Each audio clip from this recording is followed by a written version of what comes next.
Buongiorno e benvenuti a Cosa c'è di nuovo, notizie dal web e non solo di oggi giovedì 24 novembre.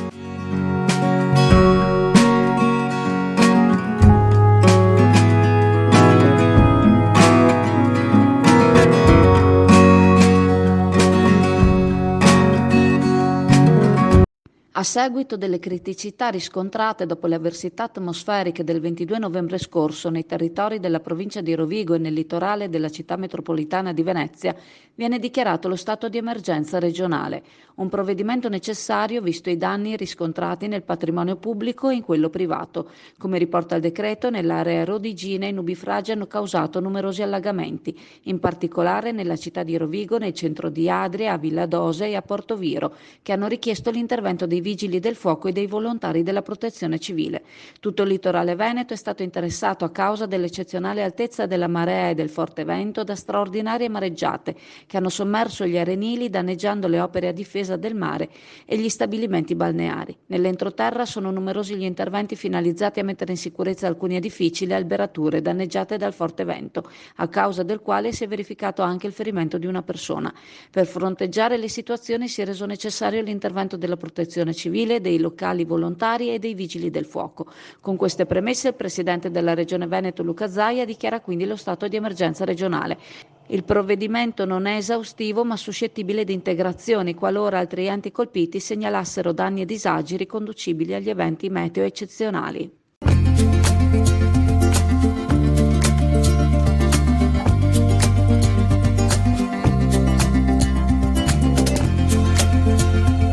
Alla libreria Pegaso a Borgo San Giovanni, Chioggia, il Natale arriva prima. Per tutto il mese di novembre una super promozione su quasi tutti gli articoli presenti in negozio.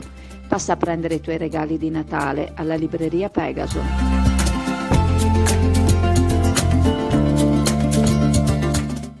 Su proposta dell'assessore Corazzari sono stati approvati dalla Giunta regionale alcuni progetti a favore del comparto.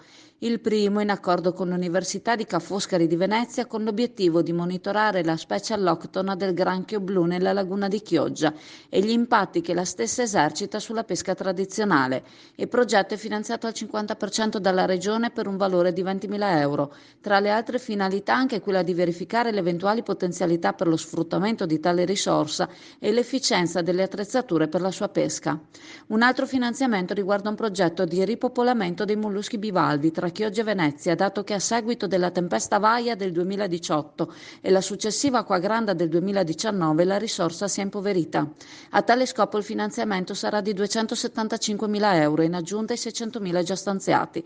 Sempre con la collaborazione di Ca' Foscari, il progetto coinvolge Veneto Agricoltura, i Cogevo, consorzi per la gestione e la tutela della pesca dei molluschi bivalvi nei compartimenti di Chioggia e Venezia. L'obiettivo è la tutela della risorsa e la riattivazione della produttività delle aree colpite.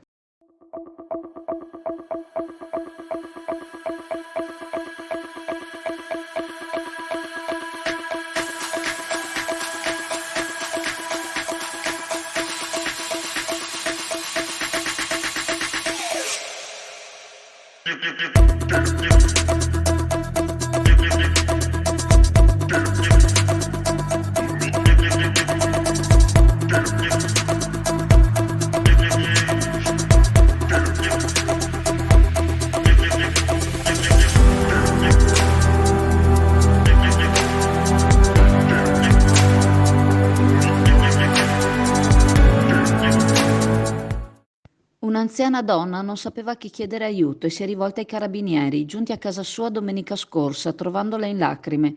La donna, in cagionevole stato di salute e in difficoltà economiche, non riusciva più a far fronte alle quotidiane necessità, prime fra tutte il cibo, per sé e per il nipote, un adulto invalido. Entrambi erano affamati, il frigo e la dispensa vuote. In lacrime non sapevano a chi chiedere aiuto. I militari si sono procurati presso la mensa della locale compagnia svariati pasti per soddisfare le esigenze per il pranzo e per la cena, grazie anche alla generosità dei colleghi militari a cui erano destinati. Sono stati quindi informati nel frattempo i servizi sociali del comune di Chioggia che, conoscendo ora la situazione, potranno aiutare la famiglia.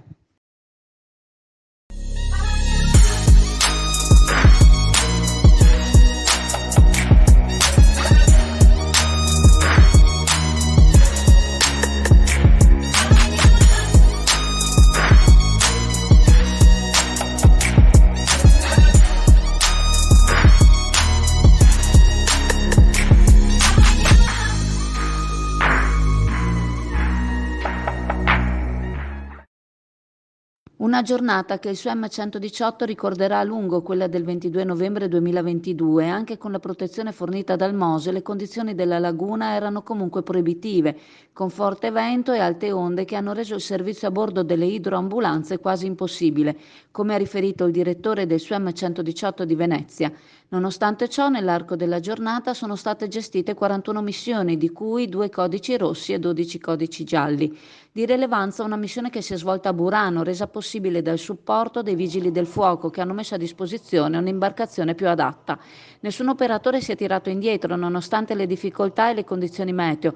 Non era facile portare a termine neppure le missioni a terra nella giornata di martedì, quindi un plauso agli operatori da parte del direttore dell'ospedale civile, anche a nome della direzione dell'ULSS 3 Serenissima, non solo al SUEM ma anche a tutti gli enti che hanno effettuato i trasporti secondari, quali la Croce Verde, che ha gestito i servizi riorganizzandoli visto le avverse condizioni meteo-marine.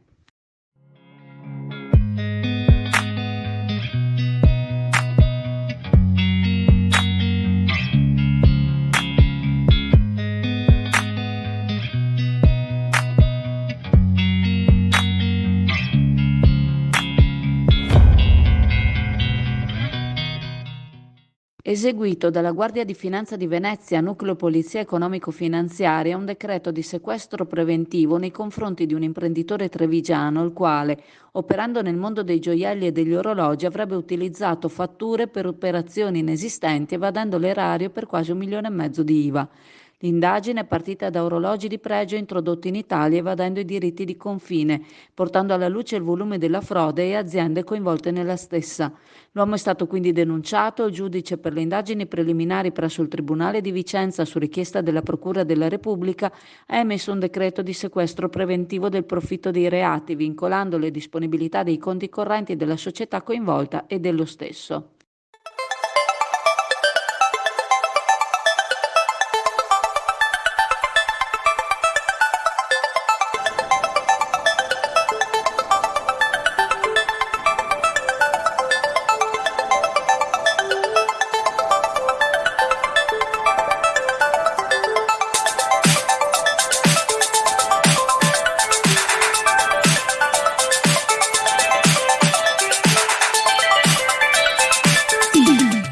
È il primo ospedale in Italia e il secondo in Europa per la cura dell'asma nei bambini e negli adolescenti.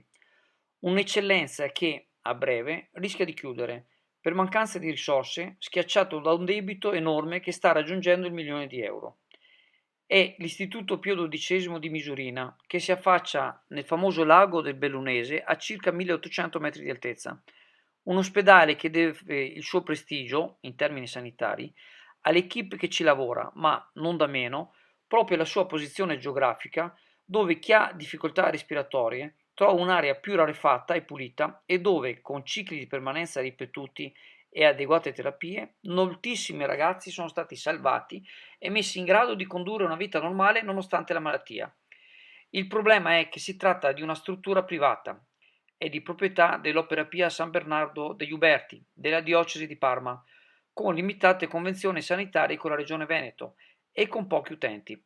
La struttura, la cui storia data fin dai Savoia, ha un centinaio di posti letto, a memoria di quanto era ben più frequentata, ma un solo utente, come ha detto il presidente dell'Opera Pia Roberto Arduini al Corriere.it, che ha riassunto la vicenda di alcuni giorni fa.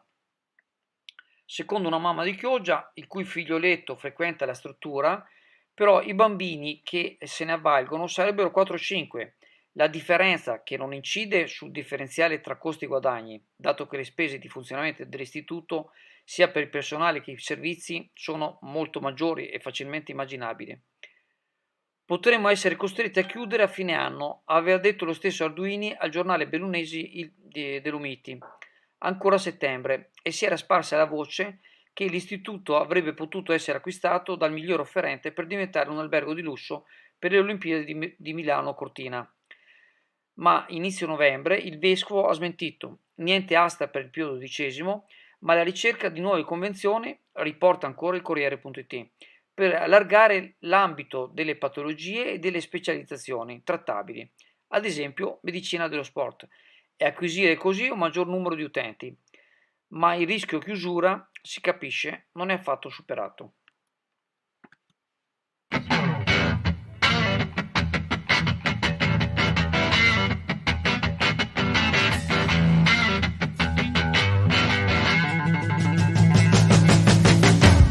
Mille Note, un nuovo ristorante a Borgo San Giovanni, di fronte a Eurospar.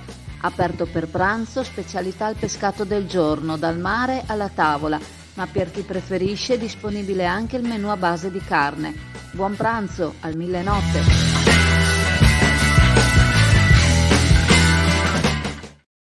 Ricordandovi che oggi, giovedì 24 novembre, la farmacia di turno è la farmacia alla Navicella in Viale Mediterraneo Sottomarina, vi ringrazio, vi saluto e se volete ci vediamo in negozio. Ciao a tutti! Nei giorni del 24, 25 e 26 novembre alla cartoleria Pegaso ci saranno i Black Friday, super saldi, 20% di sconto su zaini, trolley, astucci, borse e peluche.